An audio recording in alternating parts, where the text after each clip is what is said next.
Hey there guys, and welcome back to Pokemon Soul Silver. In the last episode, after a long and incredibly frustrating fight, we finally beat Price and earned our 7th gym badge. That was way more of an ordeal than it should have been. That dugong was ridiculously troublesome. Anyway, we also got a phone call from Professor Elm saying that there's something weird going on with the radio all throughout Johto.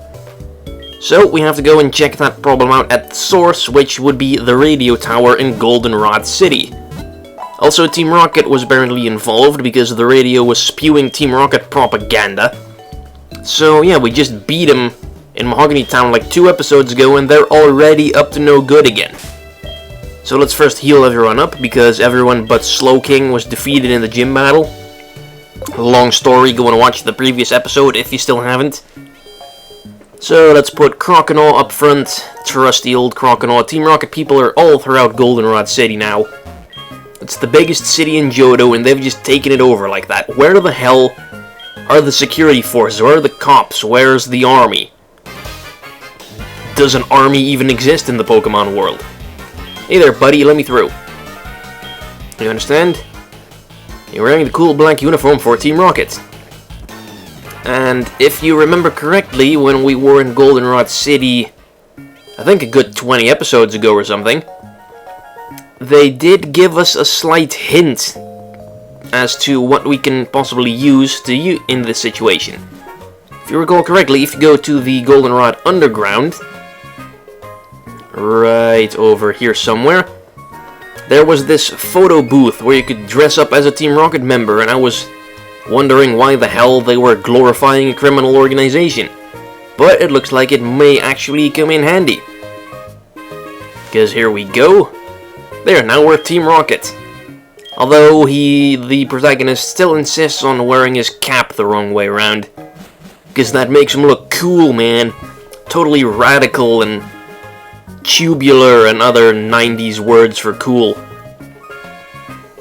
Alright, now that we are wearing the Team Rocket duds, let's see if we can get in there. If that'll help us get in.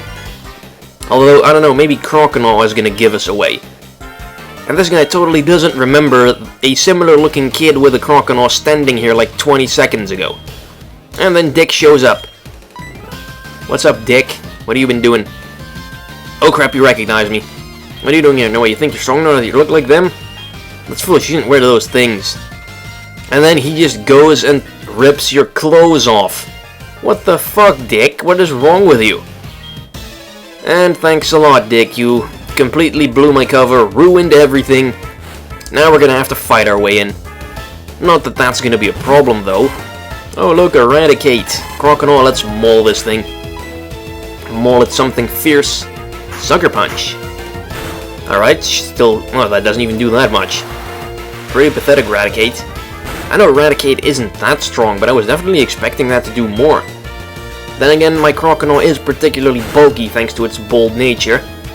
And I suspect it may also have a decent amount of defense IVs. And then goes Eradicate, level 29. Does he get a new move? No new move. I think he's overdue for something like Aqua Tail or something. I'm pretty sure he's supposed to learn that through leveling up, I don't really know when. Anyway, let's get Steelix in here as well for the second Eradicate, just to watch it struggle and squirm as it pathetically attempts to dent Steelix. Hyper Fang, its most powerful attack, 4 points of damage. Genius! He's gonna run out of PP before he kills me off with that. And one... oh, that was a critical hit. Yeah, I don't think a non-critical Iron Tail would have defeated the Eradicate. Yes, I am strong. I have a freaking 30-foot metal snake battling indoors. That should be enough to scare the pants out of every Team Rocket member. No matter, I'll let you handle this. But fit the Dragon Tail. What's his name? Lance. Oh, he is totally pissed off that Lance beat his ass something fierce in Mahogany Town. Poor Dick. So frustrated, so much angst. Take over the radio tower. I don't know. We'll probably explain it at some point. Jigglypuff is all scared. What's up, Croconaw? Oh, Croconaw's pissed. He cried out. Cried out for vengeance, I suppose. Would like to cause trouble. Oh, are you scared? Well, not really. I've been beating Team Rocket grunts for a couple dozen episodes now, none of them has even come close to defeating me, so no, I'm not scared at all. Let's go and maul this Rattata Croconaw. 7 badges we have, and they still have us battling Rattatas. I mean, the fight with the door guard proved that they should have at least upgraded to Raticates. I mean, like, I'm wiping the floor with those as well. Another Rattata. Oh, just watch this guy have 5 bloody Rattatas. I really hope that is not the case. Alright, headbutt. It's a one-hit KO, damn. Rattata is that weak. Non-stab move. Not even that strong a move either. Level 23 Rattata. Oh, we're moving up. This one should have also evolved ages ago. Still dies to one headbutt. Croconaw's like, you're not worthy of the jaws. Does he even... I don't think Croconaw even knows any biting moves right now, though. Oh, no, wait, he has Ice Fang. But he doesn't have Bite anymore. Got rid of that for Shadow Claw. Although, I think he's also supposed to learn Crunch. Eventually, I don't know when. Definitely getting rid of Shadow Claw whenever he decides to learn Crunch. Because Ghost and Dark, they pretty much have the same type coverage, so there's really no point in using both a Ghost move and a Dark move. Pretty much just go whichever one's the strongest. I guess Shadow Claw does have that critical hit ratio, but Crunch has that defense drop chance, which is also quite nice. Ahaha, how boring, it was far too easy to take over this place. Okay, if these chumps with their Rattatas and their Coughings and their Zubats managed to take over this place, how pathetic was the security then? What was the security using? Caterpies and Weedles? Although I guess this Arbok is fairly imposing. The Intimidate is also a bit of a bummer, but I do still have Surf. Or I could also just switch out and let Steelix deal with this, because there is no way in hell an Arbok is ever going to defeat a Steelix. I mean, hell, even if the Arbok has Fire Fang, it's more likely that the Steelix is going to come out on top. Simply because Earthquake, or other ground move, like Dig. Pretty sure that's going to be a one-hit KO. And he's going to Screech. Yeah, nice try. Also, I am digging while I'm on the second floor of a skyscraper. Not entirely sure how that even works. I don't think they've ever did anything like that in the anime. That would have been pretty hysterical. Like Ash telling his... Did Ash have a Pokemon that can use Dig? I don't know, let's say Ash, Pikachu, use Dig. And then Brock goes, Ash, we're on the second floor of a building that doesn't work here. That would have been pretty funny.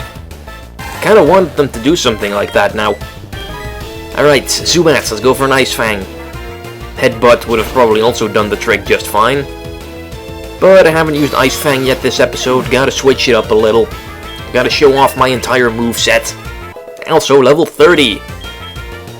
Oh! Okay, I didn't expect him to learn Crunch this soon. Alright, Shadow Claw, out you go. There we go, poof, forgot Shadow Claw and learned Crunch. Now he's gonna be mauling stuff like never before. Because Crunch is the strongest biting move, I think. Anyway, let's get Croconaw out of there, bring Fearow in for the second Zubat. Because Fearow is also kind of falling behind to the rest of the team. Secret Power. Not really a very cool animation for it, though. Kind of a lame one for when you use it indoors. And that's another grunt defeated. He gives up. Poor guy. And Croconaw evolves. Finally. There we go, Feraligatr. Time for another powerhouse to join the team. And that's probably going to be the last evolution on the team. For a very long time, because only one of my Pokemon can evolve anymore at this point, and that's Magmar. But the item for that is restricted until the post-game, so Magmar won't be evolving for a long-ass time. Also, I don't want to learn Agility. Agility doesn't even make sense on Feraligatr. I mean, it's huge, it's not particularly fast, so how would it be agile? I know that crocodiles are capable of surprising bursts of speed. Oh, what is he holding? Give it to me, Feraligatr. A spring. Feraligatr, have you been picking up garbage? You don't pick up a random spring lying on the street. That's nasty. Could be like all rusty and shit. I'm gonna have to get a tetanus shot afterwards. Anyway, another grunt with a Grimer. Alright, I haven't seen him use a Grimer yet in this episode. Alright, for Alligator, show off your power. With Crunch. And yeah, that's pretty good. I mean, Grimer is way bulkier than all the Rattatas and Zubats even. Oh, bloody hell. That was just waiting to happen. Oh well. Headbutt then. Because Feraligator's got a big ass head to butt with. And what else does this chump have? Coughing or something? Or another Grimer. Screw variety. Let's leave this one up to Slowking. Trust the old Psychic type. I'm still not sure exactly when he's gonna learn a better Psychic move. I know he doesn't learn Psybeam or Extrasensory, so it's either gonna be Psychic or like Future Sight. And Future Sight isn't really that good either. I mean, you kinda want something that deals damage immediately instead of after 2 turns. Also, Muck. Wow, he actually evolved one of them.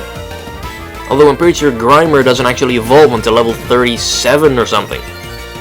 So this is another pretty egregious offender of the evolving them before they should be able to thing. Also, Minimize. I don't like where this is going. I will not say, however, Muck's sprite in Heart Gold and Soul Silver is pretty kick-ass. I mean, look at that pose, it's pretty cool. So like mouth wide open to intimidate you, and then that arm reaching out like I'm gonna grab you with a slimy hand or whatever. Also, freaking Minimize, man, I hate those moves. At least I managed to confuse him. And he is hitting himself, not for much damage. That would have also made the prize fight a lot worse if his Dugong was capable of using Double Team. Oh no, my confusion's disabled. I didn't see that coming, Muck. Way to go. Another Minimize. At least I'm kinda lucky, I guess, because I think it was in Generation 5 that they changed Minimize. Because in this generation it only raises your evasion by 1 stage. And I think Black and White and beyond it raises it by 2 stages. Although he's pretty much at what, +4 or +5 now? Okay, this has to defeat him. Yes, way to go, Slowking. Should get a decent amount of experience too. Level 29 it is. Good job, good job. Water Pulse. Well, that I would have probably made Slowking learn that if he didn't already know Surf for like 15 episodes. I mean, they give you the Surf HM pretty damn early in the Johto games. And all the other ones, I think it's a lot later. Let's see, in Red and Blue, they give it to you in the Safari Zone, which is fairly late in the game. It's the town with the 6th gym, I believe. I'm not really sure that you can pretty much do the Kanto gyms in all sorts of orders. I know you have to do Brock first, and then Misty, and then Lieutenant Surge. But I think all the other ones, with the exception of the 8th one, you can pretty much do them in whatever order you want to. Although I might be mistaken. Oh!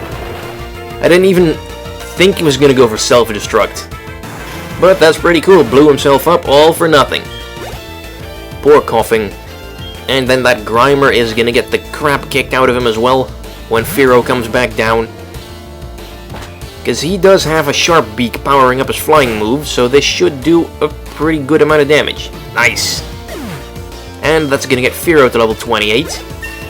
I don't think Fearow has learned a new move in forever. I think he's long overdue for something. I don't really know what Fearow's level up move pool looks like.